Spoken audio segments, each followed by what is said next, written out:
It was my first time in prison. I glanced at the key on the guard's waist. Then I looked at the lock's structure, pressed some paper onto it, calculated the lock's size, then broke a stick, polished it, slowly inserted the makeshift key. I felt a rush of excitement, like I had just discovered a new world. But then I froze. I didn't expect there to be another door outside, and the lock was on the outside. So the next day, I made another key. While the guards were busy cleaning, I pulled out the key and tried it, but it didn't work. I couldn't figure out what went wrong. I pulled a small metal rod from my sock and checked, then quickly filed it on the slot, Jack standing near. Fortunately, after some fast work, I finally got the key to fit the lock. Just then Toby heard footsteps approaching, and at a critical moment the key wouldn't come out. It snapped off inside the lock. I was frantic. The guard's footsteps were getting closer. I desperately tried to pull the key out. Just then a cellmate tossed me a screwdriver. I managed to get the wood out. The guard came over, glanced at the cell, then walked away. I quickly went back and hit the lock with my fist. The sound echoed down the hallway, but the lock wouldn't budge.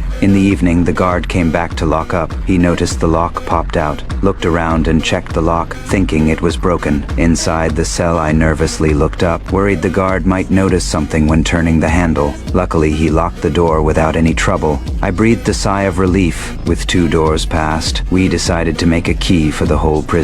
To solve the problem of unlocking from the outside, I used a broom to measure the distance from the window to the door, but it was still a little short, so during work hours, I made a wooden board in the workshop and attached it to the broom. That solved the length and turning issue. But again, the key didn't match the lock. I pulled out the metal rod again and quickly filed the key, then tried once more. It finally worked.